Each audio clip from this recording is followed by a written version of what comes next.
Welcome to another episode of Mindful Musicians with Nancy Schleier. Today we have Yuliya Borshchova joining us today to talk about mindfulness. Welcome, Yuliya. So tell us a little bit about yourself. Hi, everyone. Thank you so much for inviting me for this podcast and this subject. To tell you about me is I'm a piano teacher, professional piano teacher, professional musician, composer, music arranger, and also choir director. So I've Awesome. been in music industry since I remember myself starting playing piano since I was 6 years old. Like I cannot separate myself now from being. Was I? I remember my parents were telling me, since you learned how to make the sounds, you were singing. I I know. guess that's why they put me in the music school. When I was just 6 years old, my parents enrolled me into music school. It was like a real music school, huge building where I get to go every single day during the weekdays after the regular school to learn piano 3 times a week, choir practice, voice, solfeggio. I remember my childhood being pretty busy with learning about many different things. What drew you to music? Recognizing in the child, and I think that's where the mindfulness starts, right? With parents being mindful and noticing in what space the child is and what the child is enjoying. And I think my parents saw that how much I enjoy dancing, being in front of people, singing, not dancing too much because I was chubby. I wanted to be a dancer, but I wasn't taken seriously in the dance. My parents recognized my ability in singing and music because I could carry the tune, and whatever song I was hearing, I could just sing it right away. So even though my parents wasn't they're not musicians. I'm the only one in my family who has a professional musical background. They recognized that in me, and they registered me for audition in music school. In the former Soviet Union, where I from Kazakhstan, at that time it was part of one whole union, but Yeah. I was born and grew up in Kazakhstan. So not everyone could be admitted to music school and also the dancing school or sports school. You have to go through the series of very strict audition process. I needed to be able to know my read. I needed to be able to demonstrate my ability to hold the pitch and sing on pitch. So that's where I started. I think because my parents recognized that ability and enjoyed it already. And then just as I was learning more, advancing more through like music school, music college, and then music conservatory, like by being in the music college, I already realized that I really want to make it as my career, as my lifestyle. It was my hobby. It was my career. It was part of me when I was about 18 years old. So then Yeah. when I started realize that this is going to be my future. When did you start teaching? I started teaching coming out of the music conservatory because I was a full-time student.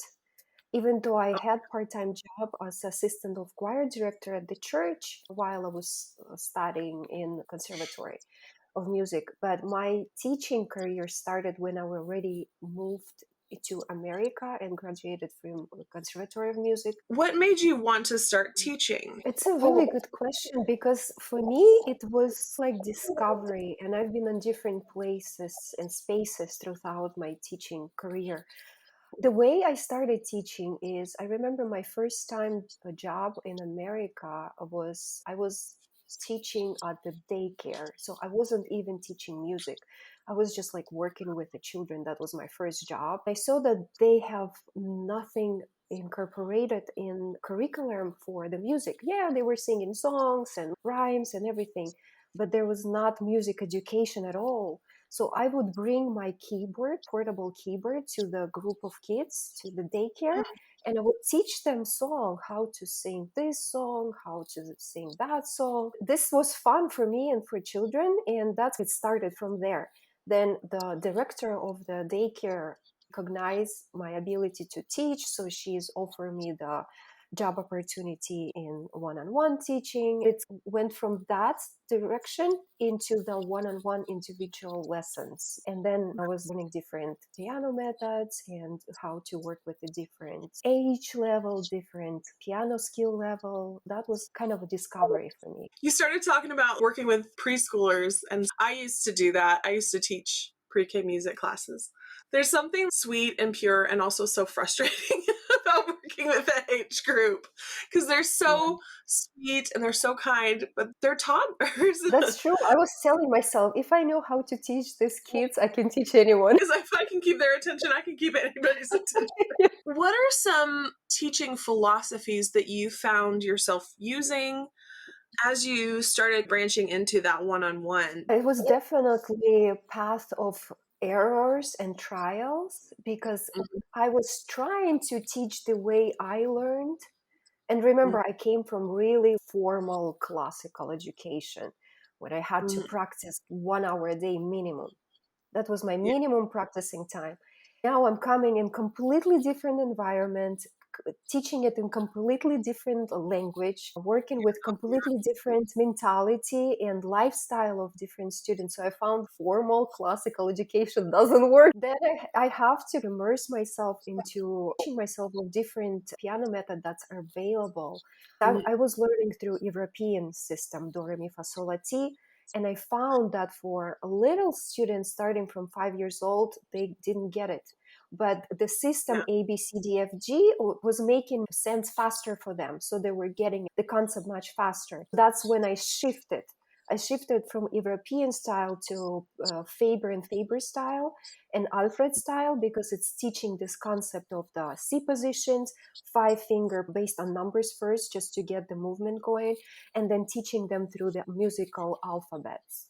That I found they're getting it quickly and we're getting started right away and they get interested right away. And then little by little, I incorporated different sides of musical education like theory, chords, trying to find the gap in the music piano method and integrating this in one style because I want my students to become well-rounded musicians, understanding not just how to put your hands here and here, how to move the fingers on the piano, but also be able to read music, also understand the theory behind, the chords behind, the patterns behind, and just in Yeah. general know who Beethoven was and why he composed this type of music. Why is it sad? Why is it happy? What's the story behind the music? So that was fun. I had the students who was telling me, like, I don't want to play this song, or I just want to learn this thing. And sometimes, depending on situation, I'm pretty flexible, but Yeah. also, again, being mindful about an intentional, okay, but where are you trying to get? If you're here just to learn the song, okay, I can work with that. But if you want to be well-rounded musician and you want to advance in your skills, this approach is not probably going to work. Maybe for short-term goal or for short-term piano playing, that might work. But if you're trying to get somewhere far and advance, so we need to put something different in place. That's something that I'm finding. I'm trying to learn how to make that balance. Yes, I want you to play the songs you want, but I also want you to learn Beethoven, Mozart lists, and all of the greats. Also, I want you to learn Taylor Swift. I had a student recently learn a Miley Cyrus song, so it's all about keeping that balance. I think it's easy to, as a teacher, forget that your students are human in a weird way. It's easy to forget that they have bad days. It's good to keep that in our brains. We had a conversation when we were first talking about doing this podcast today. You mentioned that you were working on music to help students calm down. This is an ongoing project. I'm into mindfulness too. Mindfulness in the piano learning always starts with the mindfulness in piano teaching. Mindfulness is like being in the present, recognizing the space where you are, and then also being intentional where you're trying to get. This subject is really dear to me. The more I'm diving more deep, the more for me it's the ocean of possibility. I see being a musician, how music is impacting this space, healing, good, not judgmental space for human beings, especially little human beings, is almost like a therapy, right? I don't have so much like psychological background and education, but I know that music can heal. And that's why I wanted to record and do some affirmation soft relaxation music, like meditation for students, for myself, and for the other people, especially when they have to feel confident and be in front of other people performing, or doing the test, or dealing with some difficult situation when they have to be put on spot, and maybe they have a lot of anxiety about it, a lot of insecurities. So to have something for them in place to get into that relaxing space and be okay with whatever is going to be unfolding. I don't have it designed yet, but that's what I'm trying to create. Something could be just 5 minutes of relaxation music, and just affirmation is like affirming I can do it, whatever outcome is my next step to the next level, and it's all good. Being not judgmental about your ability, like not my ability, but that student. It's all about what they're telling to themselves in that moment. I found like before the performance and during the performance, our mind is going 100 miles, saying all those things. Okay, you're gonna make mistake, you're gonna forget this, and you didn't practice enough, and you're not good enough. All those are attacking our brain. To be in the space of it's all good, I did the work, and whatever is going to be is going to be all okay. Just giving yourself permission to be in different spaces through the performance. That's one of the reasons that I started the Mindful Musicians sub-brand of the Oclef brand, is because I noticed that gap just like you noticed that gap. There's not really a good system in place to help students deal with that performance anxiety, which really is social anxiety. Especially coming out of COVID. Yeah, absolutely. I definitely noticed that there's a big uptick in anxiety and everything.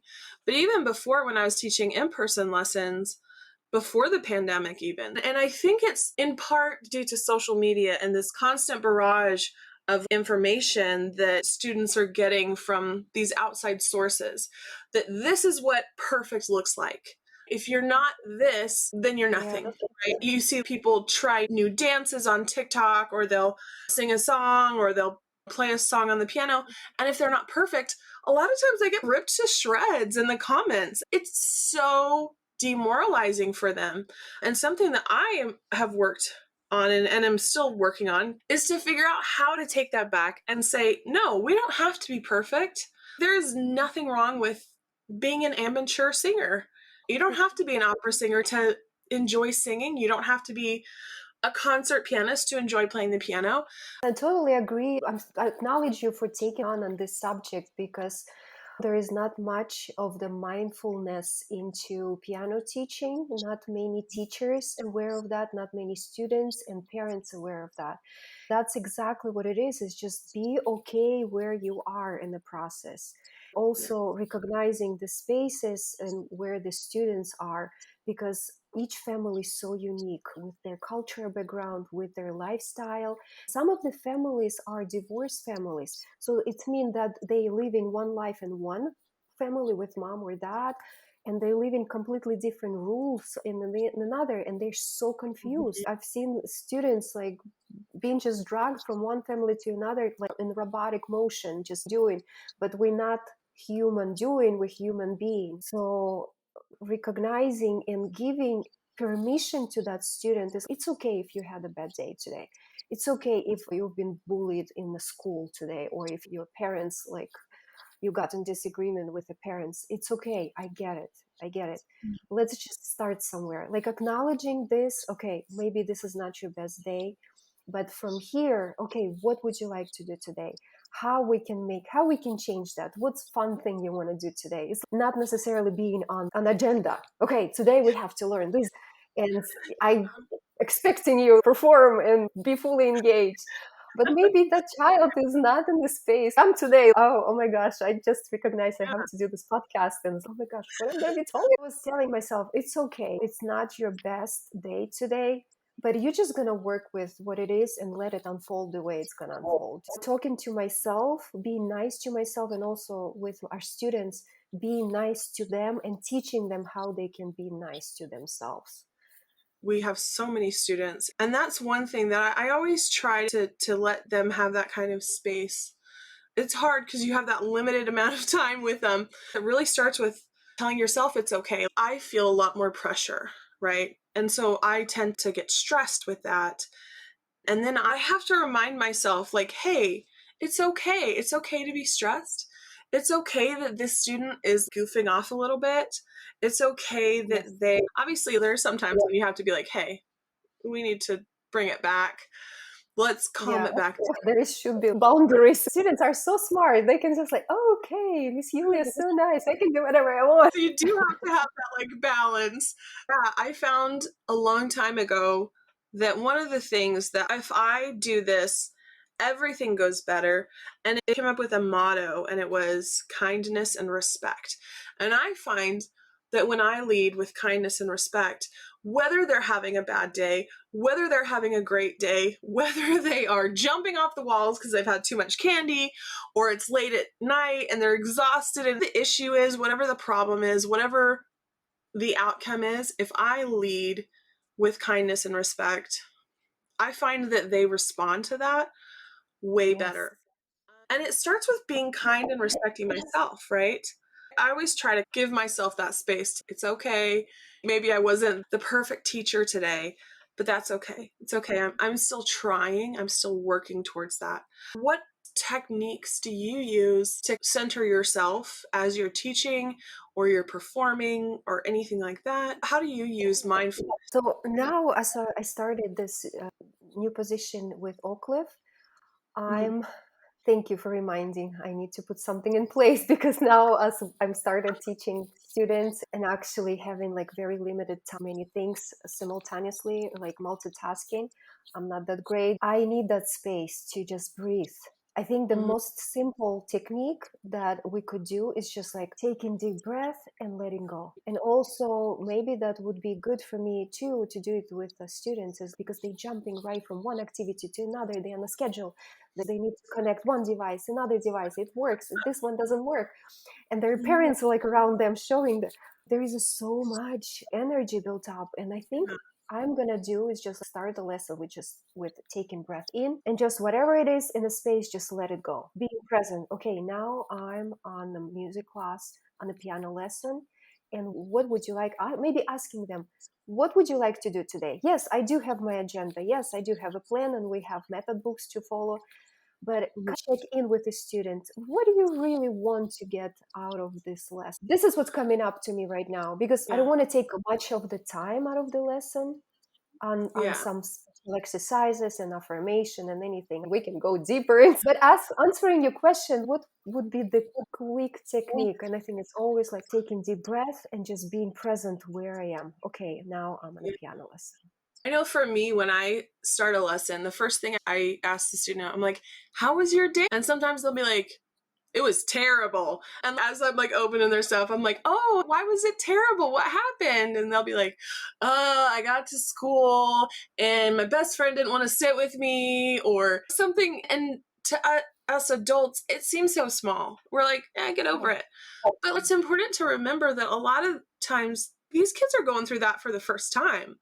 And remembering that, oh, I went through it for the first time at one point, and it was a big deal to me. I definitely like taking a few minutes to just check in with them and be like, hey, you're a person.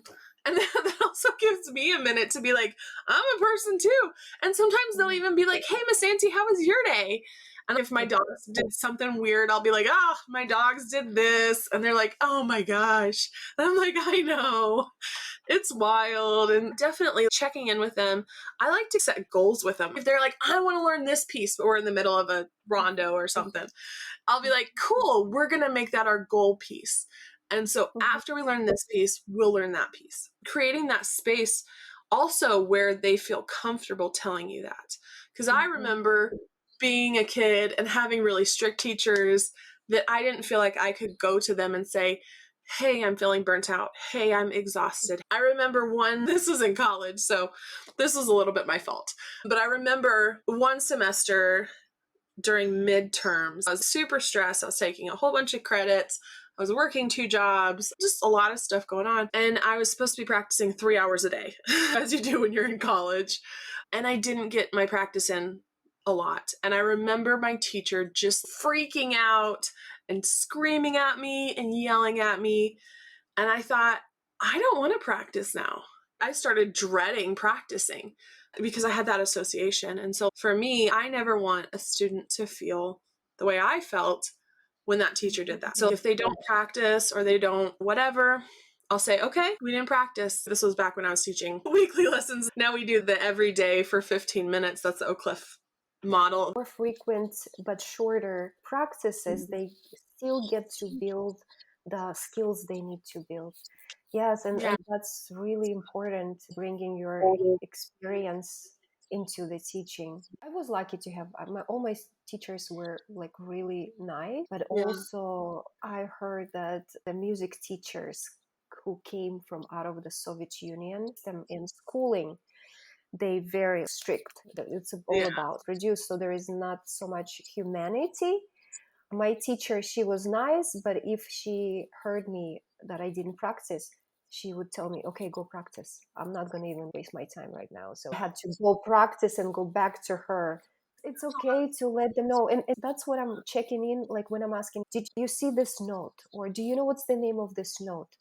And then I'm quiet and I'm telling them, it's okay if you don't know, it's all good. Even if you're making mistakes, I love mistakes. We learn by mistakes. Our mistakes are awesome.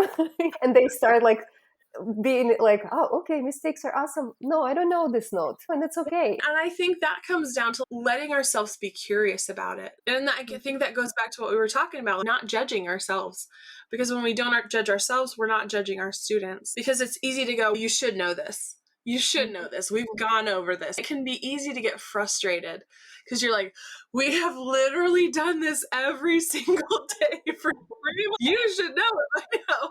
It takes time. It takes time for those things to sink in. And some of these kids, like their brains are developing. They're learning all this stuff at school. They're overwhelmed. When I was teaching weekly lessons, I taught these two brothers, funniest little kids, but their parents had them booked from 7 o'clock in the morning till 8 o'clock at night. Solid. They didn't have a minute to breathe. So when they would come into piano lessons, they were this little ball of energy that would just explode everywhere. And I remember being like, oh my gosh, what am I going to do? But just remembering that they're a human being. They need that space to be comfortable enough to decompress, to relax. I remember talking to the parents because I had lessons with them on Saturdays. And before their lesson, which was like at 10 o'clock in the morning, they had already gone to jujitsu and they had gone to tennis class all on a Saturday morning and before 10 o'clock. And I was like, what is going on? They went straight from piano into, I think they were taking Chinese. So they were into their Chinese lessons. And then from there, they would go to their soccer camp or whatever. I remember all of that energy. Yeah, the children gets to be very overcommitted right now with schoolwork, with homework, with different activities. I wish I have a little bit more time to speak with the parent, just to get to know their lifestyle a little bit more, so I know how to approach through my teaching that child. This is just discovering for myself. There's a lot that goes into teaching that people don't think about. They think, oh, you just sit there and you tell them what to do. There's a lot that goes into it that's behind the scenes. Recently, actually, had a student who was telling her mom, oh, I might want to quit piano. I remember her mom emailing me. So the student said that, and then mom emailed me, and she was like, hey, we might be taking a break for a little bit because she's just really overwhelmed. And that kind of prompted me to step back and be like, oh, am I adding to her stress? Am I adding to her anxiety? And what can I do from my end to help support her and make her love music again? Because that's what I want.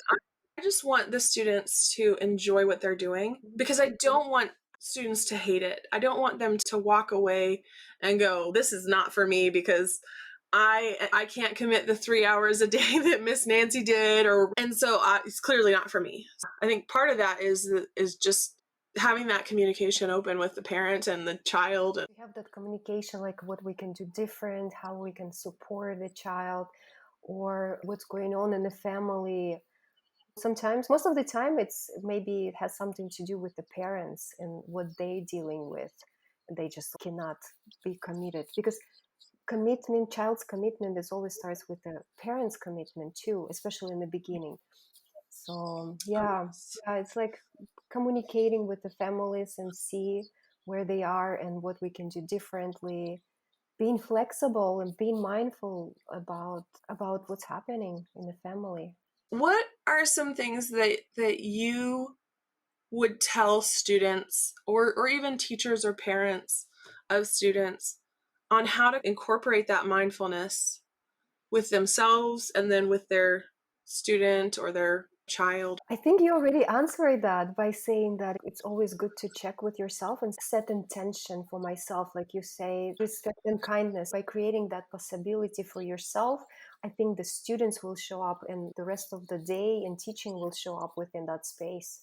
And I think Yeah. that's the best place to start with mindfulness. Thank you so much for being on our podcast today. Do you have any last minute thoughts? No, I just wanted to acknowledge you for starting this project and talking about it. And I think the more information out there, the more podcasts and blogs and video material on mindfulness, then more people will be aware of that teaching is Yeah. not just telling them what to do. It's much more, it's about being present with the moment, being non-judgmental about yourself, about your student, the whole situation and the process. I think that's beautiful. It's a beautiful idea. I think that's the reason I started this, is because I want that for more students and for more teachers, because teaching is so much more enjoyable when you're not dreading your students. Everyone have a really great day.